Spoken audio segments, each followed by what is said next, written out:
everyone, I'm Vanessa, and today I'm here to do a spoiler-free review of As I Descended by Robin Talley.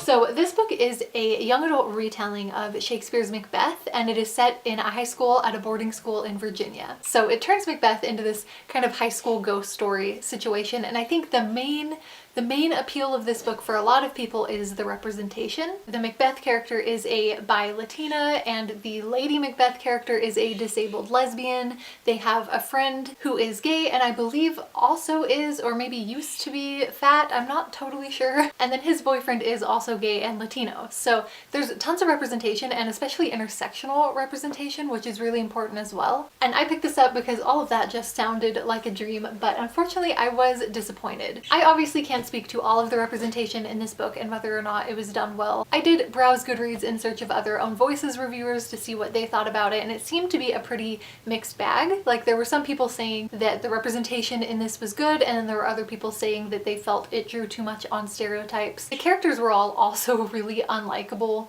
people. Like, they were not characters that you enjoyed reading, and that's obviously to be expected with Macbeth because everyone is a terrible person in Macbeth, so that was on brand.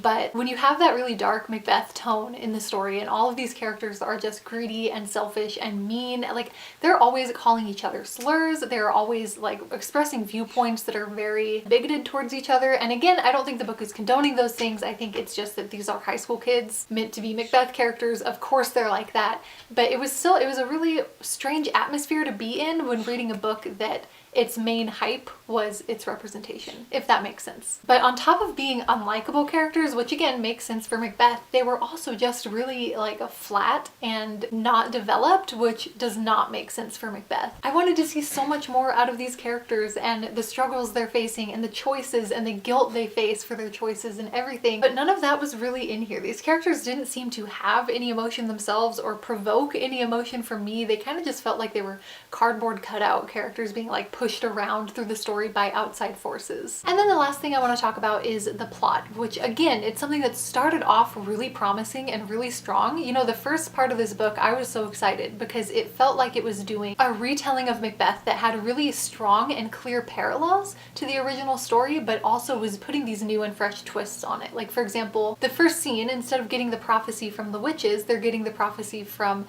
you know, they're having a sleepover and they're playing with the Ouija board, right? Like, I thought this book was just gonna be awesome the whole way through, but unfortunately the more time went on, the more it just kind of started meandering and getting really muddled and not making any sense anymore. There was so much going on that it was hard to latch onto a single like thread of, okay, this is the plot, this is important, this is where that's going, because it was just this jumble of things. There were too many point of view changes. Like, there were point of views that would last for like a paragraph and then switch to someone else. There were too many ghosts. The absolute dump truck load of ghosts that this book dumps on us. There are so many ghosts. I can't even keep track of what was going on. In Macbeth, there are 3 witches. In this book, I don't know. I just don't know. And there's too much interference from the ghosts. Like, the ghosts are just doing too much in this story. I'm definitely not like a Macbeth expert or anything. I actually just read it for the first time before I read this, but from what I gathered from Macbeth, the supernatural elements in that story are meant to be working kind of in the background to set events in motion and set these characters on their paths, that the characters then themselves are having this internal struggle, and again, this guilt and this shame, and, you know, why did I do this? Was it the right decision? What do I do now? How do I deal with the fallout from this?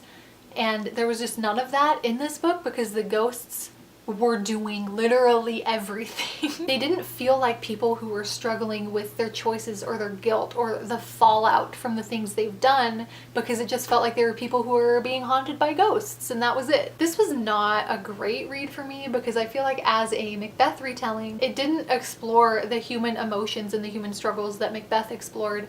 And from a ghost story, you know, a creepy haunted house ghost story standpoint, it was too convoluted. It was just too much of the ghostiness and none of the story, like the bones behind what make a ghost story good.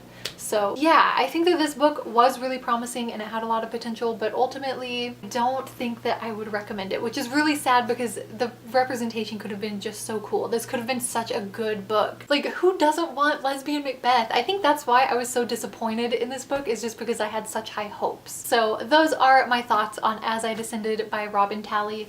Again, it had a lot of potential, but I don't think I would ultimately recommend it. I hope that this review was helpful to you, and if you have any thoughts on this book, I would love to talk to you in the comments. So thank you so much for watching this video, and I hope I get to talk to you soon. Bye!